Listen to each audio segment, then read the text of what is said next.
છોટાઉદેપુર જિલ્લાના નસવાડી તાલુકાના ગોયાવાડથી કુકરદા ગામ સુધીનો રસ્તો બિસ્માર હાલતમાં છે। આ રસ્તા ઉપર 50થી વધુ ગામોના લોકો અવરજવર કરી રહ્યા છે। બિસ્માર રસ્તાના કારણે ડામર રસ્તામાં વપરાયેલા કપચી રોડમાંથી ઉખડી ગયા હોવાથી બાઇક ઢાળ પર સ્લીપ મારી જાય છે। છોટાઉદેપુર જિલ્લાના નસવાડી તાલુકાના ગોયાવડથી કુકરદા ગામ સુધીનો રસ્તો બિસ્માર છે। આ રસ્તા ઉપર 50થી વધુ ગામોના લોકો અવરજવર કરી રહ્યા છે। બિસ્માર રસ્તાના કારણે ડામર રસ્તામાં વપરાયેલા કપચી રોડમાંથી ઉખડી ગયા હોવાથી બાઇક ઢાળ ઉપર સ્લીપ મારી જાય છે અને અનેક વાહન ચાલકો સ્લીપ મારતા રોડ પર પટકાઈ પણ જાય છે। અનેક લોકો ઇજાગ્રસ્ત પણ બન્યા છે। પંચાયત માર્ગ મકાન વિભાગનો રસ્તો છે, અધિકારીઓ રોડના ખાડા પણ પુરાવતા નથી।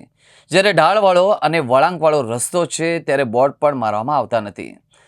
વાહન ચાલકો અચાનક રસ્તા ઉપર ઢાળ આવી જતા સ્ટીયરિંગ ઉપરનો કાબુ પણ ગુમાવી દે છે। 10 વર્ષ પહેલા આ રસ્તો બન્યો હતો। 10 વર્ષથી રસ્તો નવો બનાવવા માટે સરકાર કોઈ પ્રયત્ન હાથ ન ધરાતા લોકોમાં ભારે નારાજગી જોવા મળી રહી છે।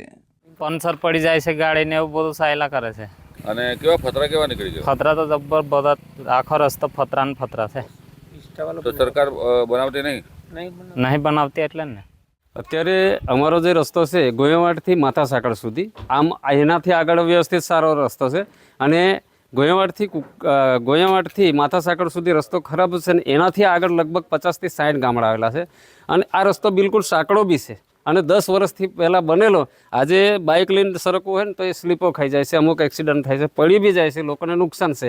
એટલે આ રસ્તો કદાચ જે સિંગલ પટ્ટીનો છે એ ડબલ થાય અને રસ્તો વહેલી તકે થાય એવી તમામ લોકોની માંગ છે અને મેં માંગણી બી કરેલી છે। નુકસાન તો સાહેબ એ કપસીમાં જ્યારે બાઇક સ્લીપ ખાઈ જાય છે ને તો લોકો પડી જાય છે અને એમાં કોઈ ભાંગી તૂટી જાય છે, એ નુકસાન છે।